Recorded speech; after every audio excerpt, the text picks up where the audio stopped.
I can't get no call to action, but I try, and I try, and I try. Hello and welcome to Call to Action, the go-to podcast for anyone trying to make sense of the world of marketing, business and beyond. In an industry that is a minefield of utter bollocks, we aim to capture our heroes and allies from the front line to have a chinwag with. It's like Pokemon Go, with the single but vital exception that it's not a short-term bandwagon of shite. It's brought to you by Gasp, and I'm Giles Edwards. Today, I've caught Dan Nelken. Having alphabeted it up for some of the world's biggest brands, as well as shiny new startups, Dan's work has appeared in award shows nationally, internationally, and on his mum's fridge. Having, by his own admission, spent over 15 years winging the creative process, he's now dedicating his life and words to better understanding it. Also, he can help creative companies and people think faster, bolder, and healthier thoughts. Author of the best-selling and much-loved A Self-Help Guide for Copywriters, it would be no exaggeration to say that Dan has rescued thousands of copywriters and creatives from the clutches of the dreaded inner critic, who, Dan wants us to know, is definitely a ding-dong. Dan says creativity isn't math, but it's closer to math than it is to magic.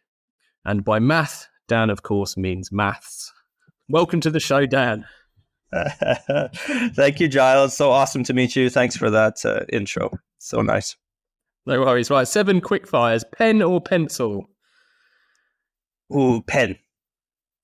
Say it straight or say it great? I'll start with straight first. Favourite Dave now? Trot or Haaland? Oh, pass. Wimp. Make money or make friends? Wait. I'm going to go back and say Dave Harland. I've never met Dave Trot, but I know that I love Dave Harland. Okay. Sorry, Dave. Well done, mate. Make money or make friends? Depends what day of the month it is. I make friends. Nice. With money. Hey, Whipple, squeeze this, or a technique for producing ideas? Oh, I have to go Whipple. My book wouldn't exist without Whipple. And say it straight, say it great comes from Whipple, I have to say. Yeah. We love a bit of Luke here.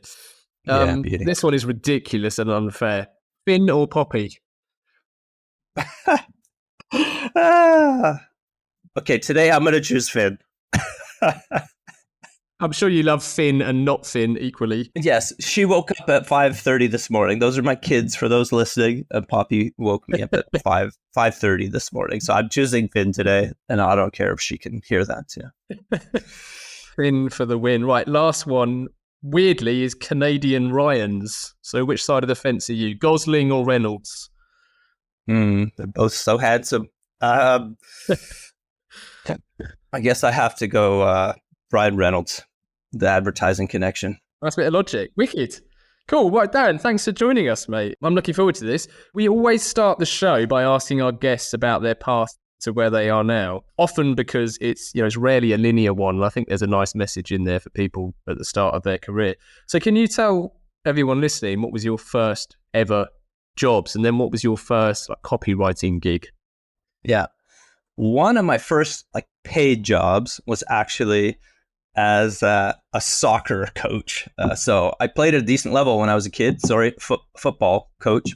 That's it. And in the summers, when it was kind of our off season, there was a big soccer school here, and so I worked with a lot of the local pros. And I was a teenager, and we would run these camps through the summer. And so that was my first paid job, I would say, as a teenager doing that. And I loved it. Still to this day, one of my favorite jobs. Nice. I've also got here that you were a forklift truck driver. Oh, yeah. So I did probably more of that than coaching soccer. I drove forklift for a couple different companies. That's what I did before I went into advertising. So I went to, and I was in different programs in university and post-secondary. Nothing was really sticking. I went from psychology to then radio broadcasting, which is where I found copywriting. I was having to write and produce radio commercials for the school radio station. Actually, at that time, there was two guys at the beginning of the year. Their names are Chris Staples and Ian Grays. They are the original founders of the agency Rethink that started out here in Canada and was just awarded like top creative agency in the world, independent creative agency in the world. But those two guys were a creative team at an ad agency called Palmer Jarvis here in Vancouver. And they came and spoke to our class and showed this reel of TV commercials and ads. And I had no idea it was even a job. And that's when I was like, holy crap. And then I had to write these radio spots for the school radio station. And I think it was the only time I felt seen by a professor. It was the only time. I was never a great student, but I was decent at this. And I really enjoyed it. I still wasn't like a strong enough sign for me to go into it. I went to a different university to get a sports psychology degree, which I was like, I do not want to be in school that long. And I always had kind of business ideas. And so I dropped out of school and went back on the forklift. And then I decided I wanted to go to, at the time, it was the one and only kind of copywriting program in Canada. It was in Toronto. It was a 1-year program. And so I applied, I got in, hopped off the forklift and finished that program, and then hopped back on the forklift because I didn't get work right away. And 6 months later, at around the age of 28, I started my career at an ad agency. Oh, wow. And did you know immediately that you'd found what was your path, if that's not too wanky a phrase, when you started the course? I did. I think I had kind of this buried creativity. I was quite quiet at home. I had 2 older brothers that were loud. They were funny, and I was just quiet. But I obviously soaked up a lot. I think if I didn't have them, I probably would have been a cop or something. You know, I was very rule bound, but they were like kind of lawless, and they kept me up late and exposed me to Saturday Night Live and whatever, every show you can imagine from a very young age. And so I think I kind of was like intersecting this, being very rule bound and then breaking all of these rules. And so I could have never been a cop. And I think that's why I'm doing what I'm doing now. It's like I'm kind of bringing structure to creativity, which is making a whole lot of sense for me. It's making it easier. And that's why I'm on this path. Yeah, I really liked something that came out of the research for the episode was a line you said that you had to get lost first before finding copywriting. Yeah, I mean, I think it's the same right now with what I'm doing and creating content and just trying different things. Like, I don't know exactly where I'm headed. I have a general idea, but I'm like, I just keep trying things, and it's ruling things out and ruling things in. When we're just thinking about what we want to do, overthinking, researching, you're not going to find the answers. Like, you just find them by doing things and rule things out, and you just get closer and closer. And I think that probably never stops in life. Yeah. So what was your first copywriting gig then? What agency did you start at? Assuming it was even agency side. Yeah, it was an agency called Cosset. It was at the time the biggest agency. They had I think 2 or 3 in Canada. And I was on a week-to-week contract. I was getting paid peanuts. And so I hopped off the forklift, and I was a 50% pay cut to start at an ad agency. I had no partner. I had my own little cubicle. And every Friday, I had to ask if I could come back on Monday. And that went on for probably 3 months. And then there was a brief for McDonald's. They were doing, it was a TV, radio, outdoor, and then print at the time. Obviously, no digital tells you how long ago it was. And the art director on this team just came by and was like, hey, if you want to think on this brief, go ahead. And I was like, oh, no one talked to me for like 3 months. And I was like, okay. And I just went nuts. I filled like 2 sketchbooks. It was like 2 days later. I'm like, here you go. Here's a bunch of ideas. And he plucked a bunch of them out along with him and his partner's ideas. Creative director came and looked at the wall. I sat there, and he picked, I think, 8 campaigns that he wanted us to do up to present. I think 7 of them were from my sketchbook.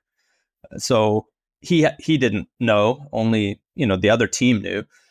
And so that ended up leading to fairly early on a TV spot, outdoor, And it was so successful for McDonald's, the campaign. They had budgeted to buy X amount of potatoes from Russet Baker Potatoes. They pulled the entire campaign because they were selling so quickly.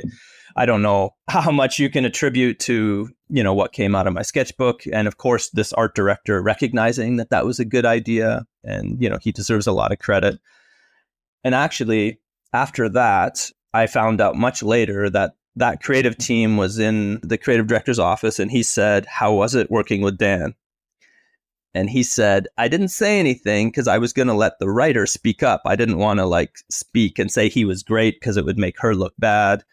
And she didn't say anything, not for any reason. She for whatever reason, she didn't. And he just went back to him and said later, "By the way, Dan was awesome and I'd love to work with him again." And that, I think, saved me. I would have been, I don't know, applying for forklift positions if he didn't do that. He later became my partner. We went on to do some great things together, and he's still a really good friend.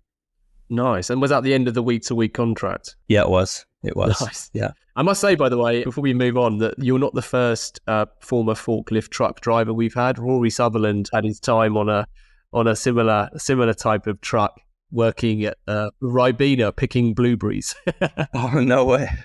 That's awesome. There's form here. I think I might have written a line somewhere that was something to do with best former forklift driver turned, but I may not be the best best-selling author / best forklift driver. Yeah. Amazing. Do you think there was value in the getting lost part of your years before I think you said you were 28? Yeah, I just as getting lost for much of my professional career is helping me as a creator. I think because to be creative, you draw on your life experience. And if you don't have any, I think if I would have started my career early on, I would have had less to draw from. I feel like I had way more ideas at the beginning of my career. And then, you kind of get into advertising, you're consumed by ads, you're looking at awards annuals and the best ads, and all of your ideas are derivative of other ads, and everyone presenting ads to you says it's kind of like this, and I just get sick of it. I'm just like, what are we doing? It's you just kind of lose sight of things. When you start your career, I feel like you're more drawing on culture, you're drawing on other things. So it's important to have other experiences and get your head out of advertising at all times, Yeah, totally. And it's interesting, you as I said in the intro, you've talked about winging the creative process, and that's something that's kind of developed over time, and then you're actively looking to inspire or at least inform other creatives on what that could look like to better their own output. I would have thought the copywriting course you did would have taught you process of a certain type, and actually it was the life experiences which was the bit that can only really happen over time. Am I getting those the wrong way around? No, but you know what, I would say I didn't get much structure from the copywriting school. It was you mentioned Luke Sullivan's Hey Whipple, Squeeze This. In that book, he says to write one great headline, you have to write 100. And this was kind of something the school said as well. For me, that was a struggle to write them. I was like, okay, I get that. I want to do great work too. But there was no how do you do that? Here are different ways to do it. And I haven't shared it yet. So in the course that I now teach, it's called Writing Under Pressure. I was like, what are the headline techniques I would draw on if I was feeling stuck or I was an aggressive deadline? And so I just took one of those techniques and I'm like, could I write 100 headlines just using one of these techniques or the tips I share? And I blew way past it. It was, I don't want to say easy, but I actually enjoyed the process. When through much of my career and even in school, it was a struggle to do. I knew I had to do it. And then you'd present and they'd say, no, 200 more. You'd be like, it was just mean. And so I think I've spent a lot of time, well, I know I have, going, okay, it doesn't have to be this way. How can we enjoy this a bit more? And I didn't know how many other people were like me. And so when I wrote the book, I was like, well, if this helps, one other person other than me, it will be worth it. Someone messaged me the other day saying, who's written a book that I know, and it's in our world. And he said, how many test readers? How did you go about finding test readers? And I got none. I'm like, my mom read it. My wife reluctantly read it. It's not that I didn't take it seriously. It was, I just wanted to create something helpful. And I didn't at the time feel like, oh, I'm a name in this industry and I'm going to share everything I learned. So like it was pretty genuine and it's littered with typos, and I fixed most of them, I think. Yeah, you said when you first published the book, you had 2 goals, and the first was to finish it. Yeah. Is that something that you actively kind of noticed for years? Because I know that you're a huge advocate for creatives being creative for their own purposes and for their own development and betterment, I suppose.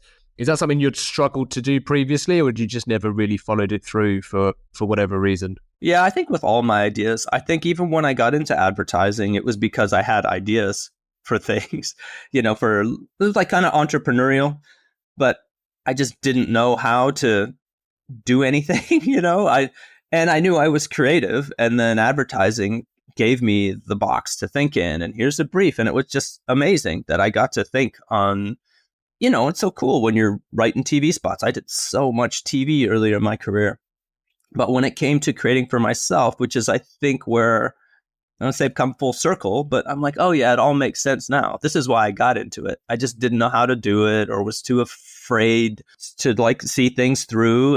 And now that the book for me was like, just finish one thing, and then you will do the next thing and the next thing and the next thing. Do one thing for yourself. So it was so important for me to finish it. Of course, getting older too, I just got to a moment where I was like, are you full of shit? Are you never going to do anything for yourself? Like, if you are, just go get a job like a normal person and stop doing this.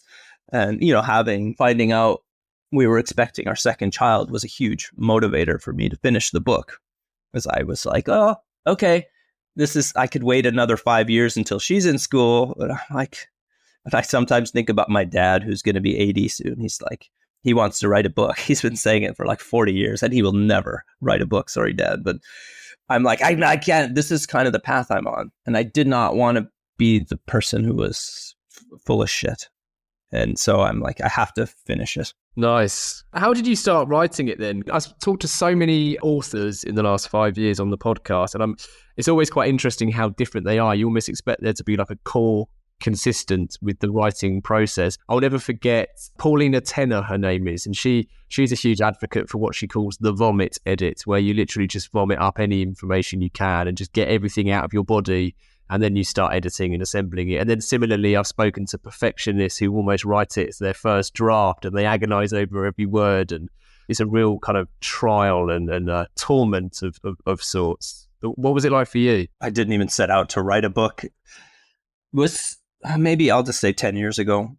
There was a guy I knew who was creating online courses, and we were kind of running this animation studio together at the time. I was taking a break from the ad world. He created these online courses because we had done a video for a company called Udemy. They do online courses. They still exist today. And he was doing quite well. And he's like, Dan, you should make one. And I was like, yeah, what would I make? So it was like a course on writing headlines. And very early on, I hadn't thought about it too much, but I was like, I had a thought, and it was, oh, why do I get stuck? It's like, because I'm trying to start the process by writing headlines. And I wrote down, writing a great headline isn't a great sentence. It's a great idea expressed in words. So I was like, yeah, you have to come up with ideas first. This is the part I'm missing. It's not just writing. And so I met at the time with a creative director for Lululemon. Met him for lunch. They wanted me to do a contract. I couldn't. But in this conversation, I said, I'm making a course, which I never would have made, like a lot of my ideas. And I said, and here's what I realized about writing headlines. And it was just that sentence. And then that was it. It was like 2 minutes of our conversation. I get home, and he said, it's too bad you can't work for us, but can you come in and teach that course to our writers? And so that was it. And I said, yeah, I'll send an estimate over. And all I had was that one line. So I sent him an estimate. I said, I'll send a high estimate. And in the estimate, I said it comes with a booklet that summarizes all these tips. So I had some idea of what it would be. And he said, can you also sort out lunch? And I was like, oh, fuck.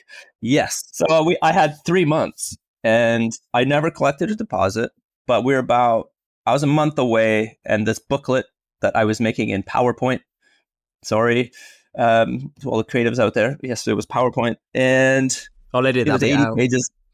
Thank you. Keynote. I did it in Keynote, put that in. Yeah, it was about 80 pages long. And I hadn't created these course slides. I'd never taught a course before in my life. I didn't know what I was doing. He got canned, and that was that. So I had 80 pages of this booklet. And I was like, this kind of feels like a book. So I just chipped away at this PowerPoint deck. And, I get busy with work and then I'd get to it. And it just was taking shape. And it was just something I would just work on. And then I got serious about it. Like, I don't even know time-wise. Published it like 2.5 years ago. So it was probably 5 years ago where I was like, okay, I'm going to finish this thing. And I just kept in between contracts. And then as I got closer and closer, I would take breaks like a month in between contracts and just work on that book. So that was kind of my story. Awesome. You've said that you wrote the book that you think you've always needed. So it was written for past Dan. Were you surprised how many kind of past Dan shaped creatives there were out there who responded so well to the book? Surprised is not even the word. Like, I don't know what the word is. I'm shocked I hear from people. I got a message the other day. Someone just got into like a junior copywriter, D&AD awards, just won something. Another kid was like, it was me and 5 interns and we all had to write headlines. He said, I by far crushed everyone. And this kid got the job out of the 5. Like, I also hear from partners at the biggest ad agencies in the world. Because it's funny, I wasn't like running a massive global network. Like, I was a freelancer. I was kind of like frustrated. I didn't move up the corporate ladder. So I was going to take a job that was under like, I was overqualified for, which I didn't want to do. So I didn't know who it would help. But it shows me just like how much we all have in common, as different as we all are. Like, this creative struggle is just so common and similar. Like, we're all going through it. It's amazing to me. Like, this is crazy. It's been crazy. Obviously, I wanted it to do well. And maybe it was like just protective to say, I don't care if it helps one person. But I'm still shocked when I hear from people. Yeah, I'm truly just blown away. One of the things that you talk about, and we touched on very briefly at the start, was creative confidence and that importance of like maintaining creative confidence. So firstly, it'd be interesting to know how you recommend people can do that. But the second point was, has the success of the book helped you maintain your own creative confidence? Yeah, I think more than maintain, it's helped me gain it. And it's an interesting thing too, because I wrote the book from, I don't want to say an insecure place, because I have confidence in other ways. There were certain things I just didn't when it came to ideas, even though, I'd won awards and done whatever. But it was to finish this book called A Self-Help Guide for Copywriters. And then people are like, let's get this expert on our podcast. I'm like, I'm not an expert. So wrapping my head around that, and then I make this course, and I know I am an expert now. I'm so much better than I've ever been. I'm faster. I can help people. So it was actually, that's also something I had to learn, like how to accept that. It has helped me, and all the messages from people. And I'm just like, I was moved to tears so many times. Like, I'm just like, what? Really? Okay. Thank you. Yeah. What piece of advice on creative confidence would you give to, like, typically to juniors entering the advertising industry? Because they all have their own. You haven't told us who Alan is yet, but they all have their own Alan. Oh, yeah. There's 2 things. Like, go directly at your insecurity, because that's the thing most of us hide. And what's the whole fake it till you make it kind of thing, or whatever you want to call it. And you just bury it, and this is why you feel like an imposter. Because you're like, only I feel this thing, because I can't share it with anyone, because then everyone will know. I'm not saying like share it with everyone, but actually look into what an imposter syndrome is. Write down the things that inner voice is saying. Like, you start to see, it's like I always use the analogy. It's like pulling back the curtain, like Toto in The Wizard of Oz. There's this great booming voice that feels so threatening. And then Toto pulls back the curtain, and there's this frail bumbling old man yelling into this megaphone. Like, that's kind of our inner critic. But if you never look at it, you never pull back the curtain, you're always just going to be terrified of this thing. So that's one way I would say, like, pay attention to it. Don't just bury it and think you have to live with this thing. But it's also there for a reason, probably because we haven't worked on our craft enough. And you can't just wing the creative process. You can't have confidence if you don't know how you do what you do. And every time you show up at the blank page, you're like, I'm creative, ideas should come. And then they don't. And you say, well, I'm not creative. I'm going to have to fight through this again. Like, what if you knew how you did what you did and you knew the different techniques and creative patterns and broke down hundreds of ads and found like, oh, how they work and how was this campaign done, and just become a lifelong student of the craft. Then you know how you do what you do. You won't be alone with that voice. So those are the two things I would say.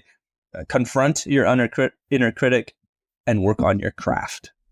Yeah, that strikes me. It's really interesting. And it strikes me there's an element of control there as well once you're aware of that structure and process that's required. Yeah, well, now I have like a million techniques and tips and prompts for myself that I'm like, oh, I'll just try this. Which of course I do still wing it, but I don't have to. And the one thing I find by embracing some of these techniques is it's just getting something out. And then you go, and then you can go off, and that's when you get ideas. You have to start with something.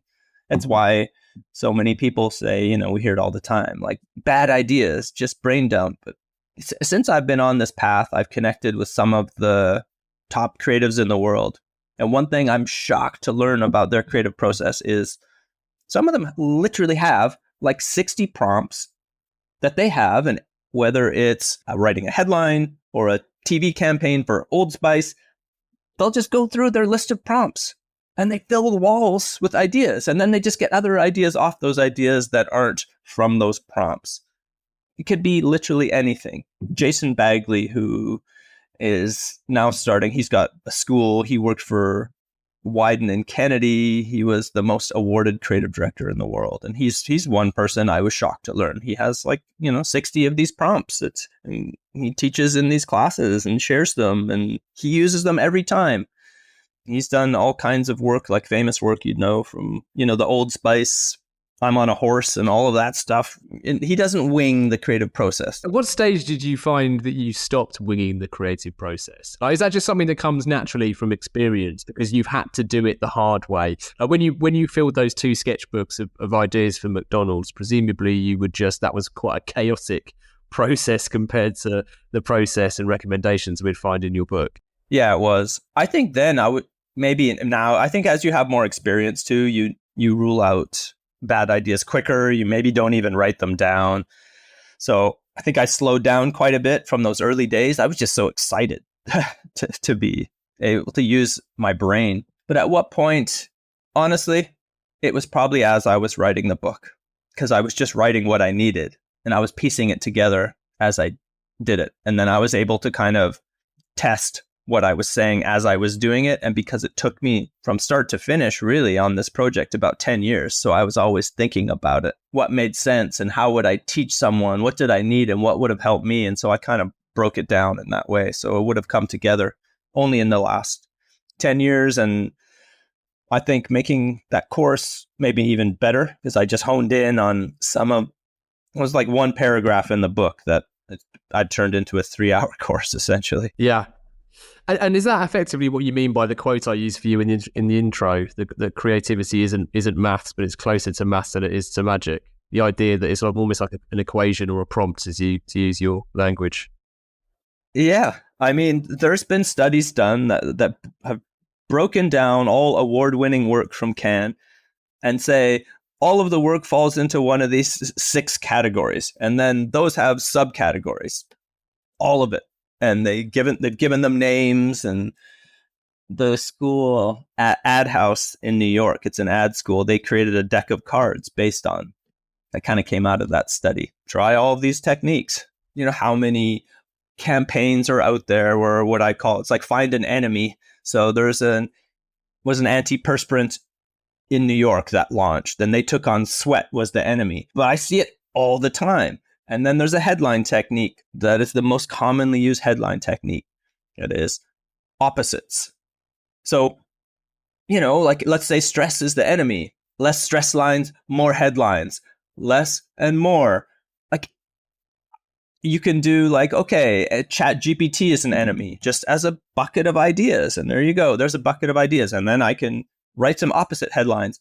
I just wrote 100 opposite headlines just as an experiment for, I keep mentioning my course. This is all just one long ad for my course. But it's top of mind for me because I just did this exercise. And that's one technique, 100, like, and I could just keep going with them. And I have a million of these combinations.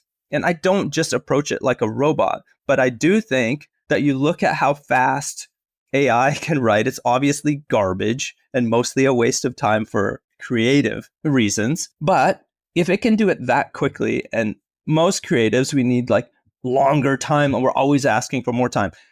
How can we work a bit faster? I think we kind of have to, for clients' sake, and even for our sake. Like, yes, you need to leave time in the process to walk away from the work. You need perspective and to look at it with fresh eyes. You need that time. But I don't think it has to take as long. It definitely doesn't have to be as painful as we've made it. And that's what structure can do for you. The most like prolific creatives that are not in advertising often work with very strict structures. Like someone like Jerry Seinfeld, or they know how long they can work in a day. They know when they work in a day. Like, we don't even know how the brain works. We just show up and expect it to spit out ideas. Like, that's such a miss in this entire industry. Like, what is it actually capable of? We just sit it in a room, like it's like an interrogation, and hold it there until it spits out ideas.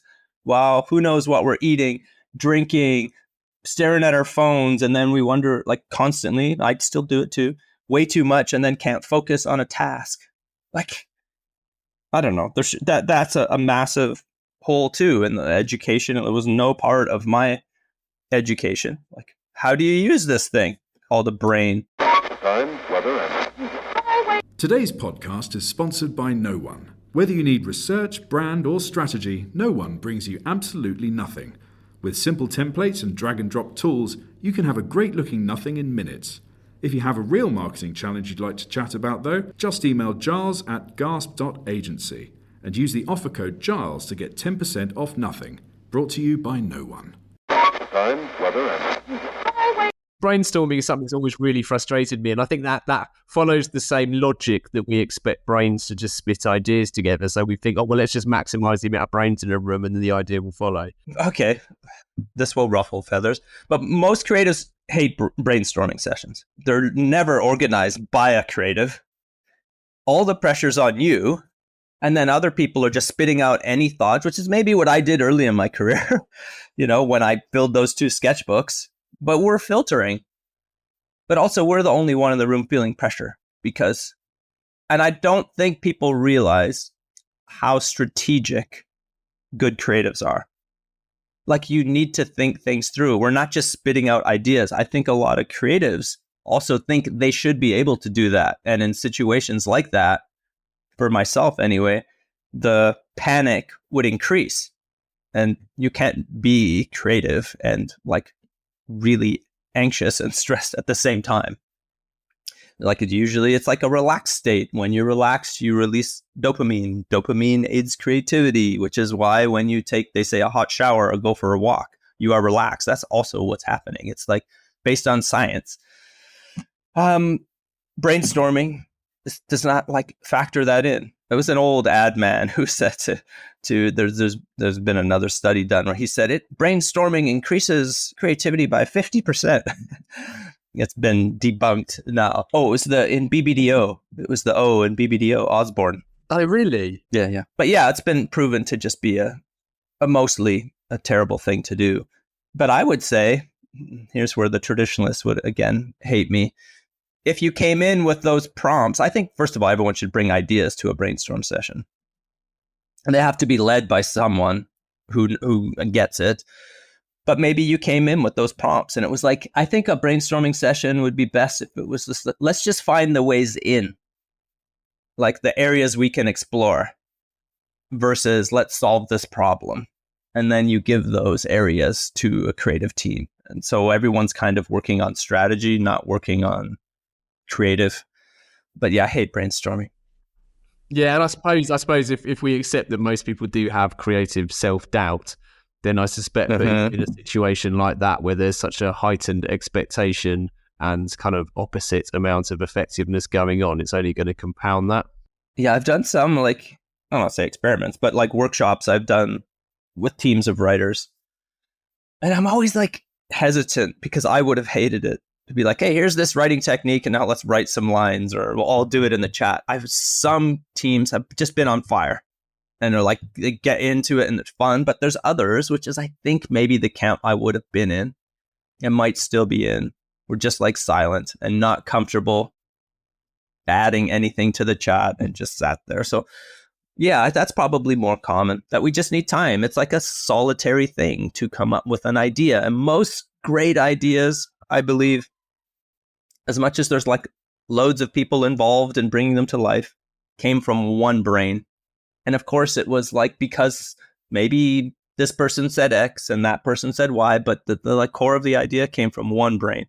So a brainstorm session, it might just get a bunch of stuff out, but I think people have to be realistic of what you can get out of those situations. But they're always excited to like invite a creative to the room, but it is because people who aren't creative by like professional title think that it is magic. You know, it's like when you're put on the spot, like, oh, Dan, you're a writer. What's a clever way of saying X? And you're in this boardroom and I'm like, oh my God, I should know. I am a writer. But now I would never, I wouldn't even bother like responding.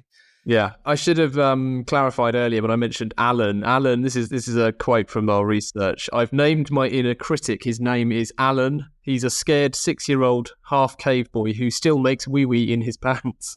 When he pipes up with insults, I say, hi, Alan, and he goes back under his pea-stained bed sheets. Do you still see Alan, or does Alan pop up less frequently these days? Yeah, I mean, we're not as close, I would say. But I definitely do, and I'm like doing anything. I just kind of know, and it also creating for myself. I get to think, even making my course, finishing the book. You get to stages doing things for yourself, even podcasts. Like I was thinking about it just before I came on, like when this first started to me, how terrified I was of being on a podcast or worried about what I would say. Like, so pushing through, like quietens that mind, and doing things quiets the mind. But I still, doing anything new, I hear that voice, but I'm like, it's almost like now that I've named him, I'm keeping score. And I'm like, hang on a second. I am getting some wins. And then, you get 20 years into a career and I'm like, hang on, I must know something by now. Like this cat, you get a brief and I'm like, oh no, here it is. I'm going to go back to driving that forklift. I'm like, there's no way.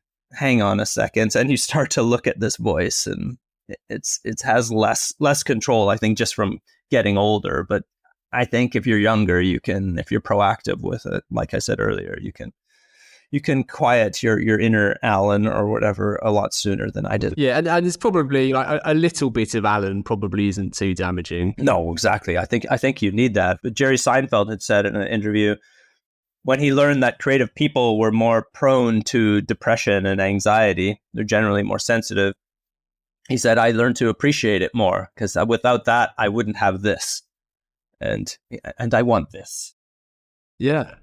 That makes complete sense. Someone recommended his book recently to me and I'm yet to buy it. The podcast interview he did with Tim Ferriss, it's incredible. It's not funny.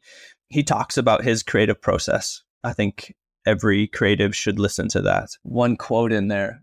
He says, the mind is infinite in its wisdom, but the brain is like a stupid little dog that is easily trained. That's wonderful. Yeah, we'll link to that episode in this pod's listing then, so it's easy to find for people. Amazing. The other thing which I suspect, and you've kind of alluded to the fact that it helps sort of get rid of Alan from time to time, is that belief you have that creative people should create for themselves. Is that something that you realistically think creative people should be doing as some kind of side hustle, or is it bigger than that? I guess everything is like, I'm just projecting myself and my own feelings when I'm creating and saying these things. And it's a perspective of someone who's been doing this for 20 years. And I think after 20 years, you get used to certain things and there's not enough, maybe as much new. But I also think it can be frustrating working with clients and working in advertising where you're consistently, for the most part, trying to capture other people's voices and with the layers of feedback. And it's not always your work. And I don't know if it's true, but I feel like most people love to be creative and it gives us that avenue, but you want to create like you and you have something to express and get out. And it's rare to work with clients where you feel like this is an expression of me and the type of creative I would do that makes me laugh or makes me feel a certain way.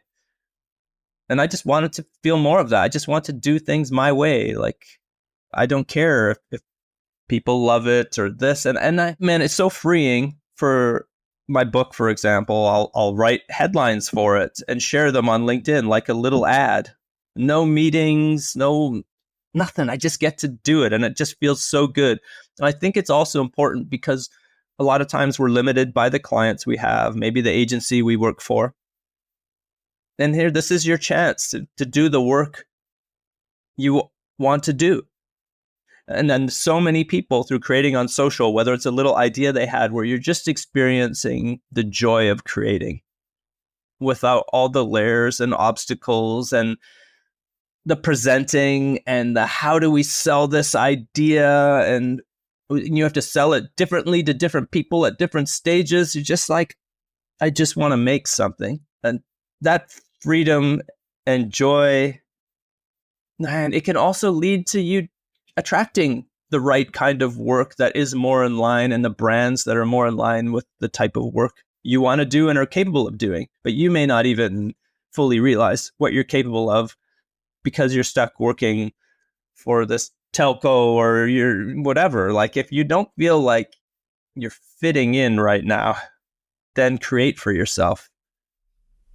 Yeah, well said. You were really kind prior to recording, not to suggest you've been an arsehole since we started, but you said some kind words about isolated talks. And I think at the time of doing isolated talks, it was exactly that. To use your line, joy comes in the doing. It was a time of like huge anxiety and stress, but there was so much more joy from actually being able to do in the context you've just described, where it is just doing it for your own sake. So that makes complete sense. You know, and I published the book during COVID. And so I actually started creating on LinkedIn and sharing on LinkedIn then too. So my network grew, even socially. Obviously in person, it wasn't as great, but man, I was like, I connected with so many people. The first award show I've ever judged was in Nigeria. I mean, that's the other thing with creating anything on social, the impact, it's just insane. And when you create versus like consuming is a very, very different experience too. Like, you are getting value out of the thing instead of the opposite. Yeah. Well said. So asking the general public for their opinion, be it on Brexit or boat names, is notoriously fraught with danger. I'm going to see how many I can get in. We've had a few from Word Tonic. Are you familiar with the Gen Z writing community? That is Word Tonic. Yes. Carolyn McMurray? That's it, Carolyn, absolutely. We had her and Em on recently. I love what they're doing. This one feels like a trap, but I'm going to throw it at you anyway, Dan. And it says, what's the most overrated copywriting book of all time? Oh, man. I'm going to find someone to insult. I'll say mine, A Self-Help Guide for Copywriters. Well played.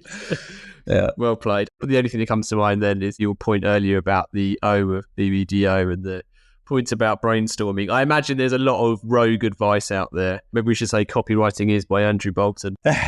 Number 2, I saw you in person at a cafe. Are you okay with fans approaching you in public? Brackets, I'm a groupie. That's funny. I mean, it's happened a little bit recently. It's this guy, actually. I was at the playground with my daughter, and he came up and said, "Are you Dan Nelken?" And I was like, "I am. What's your name?" And then we had this little chat. And then my daughter, started acting up. Anytime I'm having a conversation with anyone or anyone's, if my wife and I are trying to chat, she gets suddenly super vocal and needs our attention right away. And so I said, well, just send me a message on LinkedIn and we'll continue it there. And so he sends me a message and he says, oh, I didn't realize you messaged me 7 years ago and I never responded. At the time, he was a creative director. And I was like, cool for me to see my progression since then. Because I was like, at that time, my son was 1. And I was like, oh man, I think I gotta just go get that normal job. And I reached out to him. I couldn't believe what I wrote because I never, it's been years since I wanted a job, but that's what I was asking him. Anyway, that was 7 years ago. And he's a good guy. So yeah, say hello, please. Yeah, I'm totally flattered by that. It doesn't happen a lot. It's happened 6 times. So yeah, do it. Nice. The last one from the Word Tonic community on their little Discord group was, what's your one piece of advice to a junior entering the ad industry? Man, I have so much. But I would say it's a really long career. You don't put too much pressure on yourself to know everything. You won't. You'll never will. But choose one thing that you maybe aren't confident in and focus on that. If you focus on that one thing for a year and you're confident in that one thing, let's say your career's 30 years. Well, now you're pretty good at that one thing. Then move on to the next thing. Even if you put in your schedule 15 minutes on Friday to work on my craft or to tear down my inner critic, just do that every Friday for your career. Yeah, awesome. Nice one. I'm going to squeeze this last one in, and it's from, who did you guess the silly man was earlier?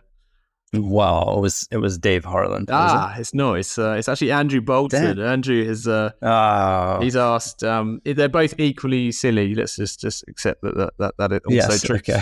Andrew says, as a lad of around 10, my chums and I went through a phase of describing something that was really good as Dan, as in. Oh my God. As in Giles' new LA Gear trainers are well Dan. As a superb writer and a Canadian gentleman, what's the best childhood slang for good you can recall? Oh man, Andrew. So, I got nothing. See, this is like being put on the spot in a brainstorming session. Yeah. I like Dan. I'd never heard of that. I'd never heard of Dan as being something really good. That's well Dan. No, I wish Alan knew that 30 years ago.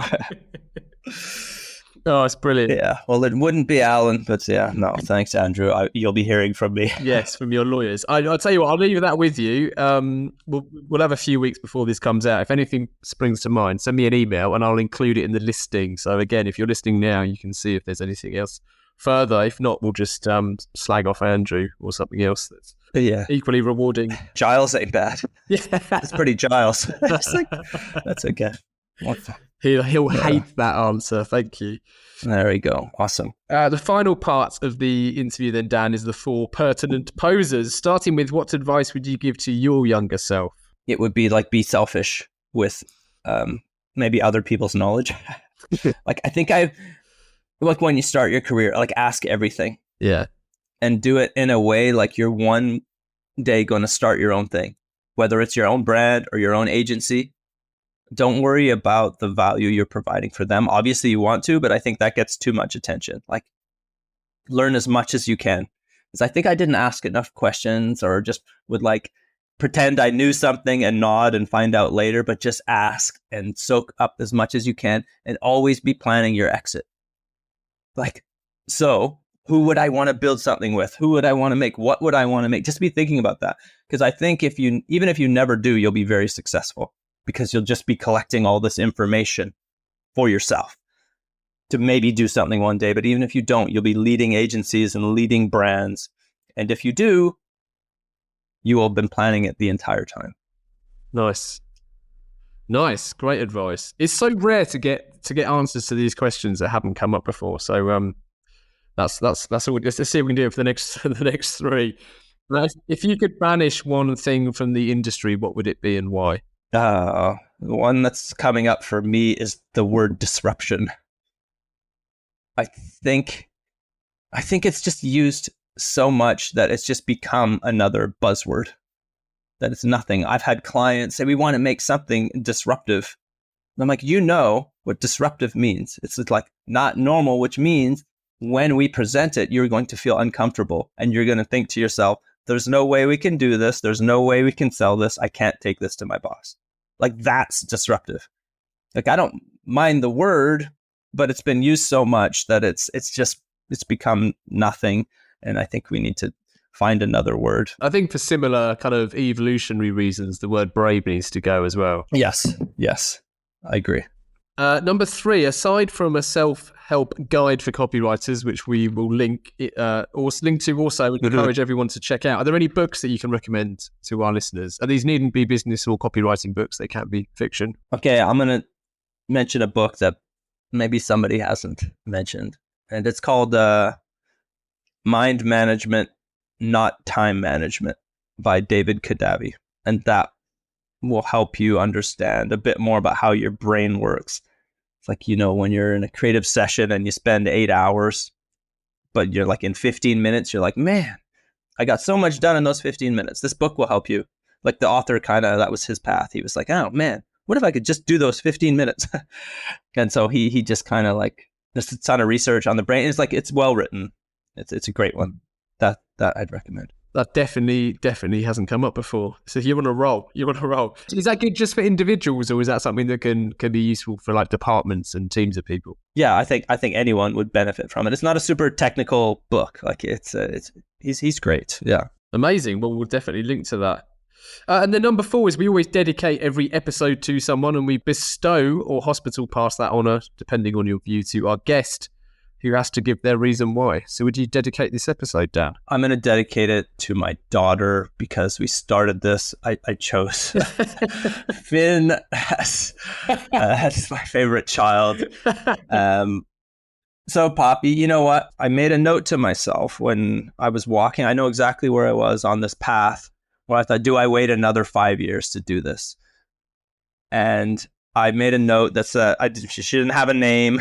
I don't know if we knew we were having a girl, but I said, I'm never going to be able to give you what you've already given me because I'm going to finish this thing. That is like a promise I made to her. Amazing. I will dedicate this to her. Yeah. Oh, that's brilliant. We've come full circle. That's this episode is very, very happily dedicated to Poppy. Fantastic. Yes. So we're going to include links to obviously a self-help guide for copywriters. We'll link to your site because there's more about your courses there also. Mind management, not time management, will be included. How else can our listeners get more Dan Nelken? I think just send me an invite to connect on LinkedIn. It would be great to connect there. That's probably the best place. Cool. We'll include a link there as well. Is that your preferred social media? I mean, right now it's the only one I create on. Yeah. And so I'm fairly active on that one. So maybe one day I'll get into other ones, but that's it for now. Yeah. Nice. Cool. Nothing wrong with that. Yeah. Amazing. Listen, Dan, thank you so much for joining us. This has been awesome. I've really enjoyed it. Yeah, I loved it too. Next time I want to pick your brain and ask you questions. I'd love that. Thanks for having me on. Nice one. Thanks, buddy. And finally, thank you to everyone listening. If you've enjoyed this episode, please do share and review the pod. Keep your questions and guest requests coming in. To get in touch, it's easy to find Gasp online, or you can email the mouthful, that is call to action at gasp.agency.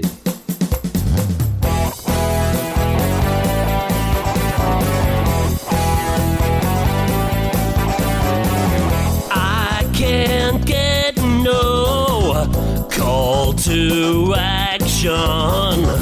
I can't get no call to action, but I try, and I try, and I try, and I try.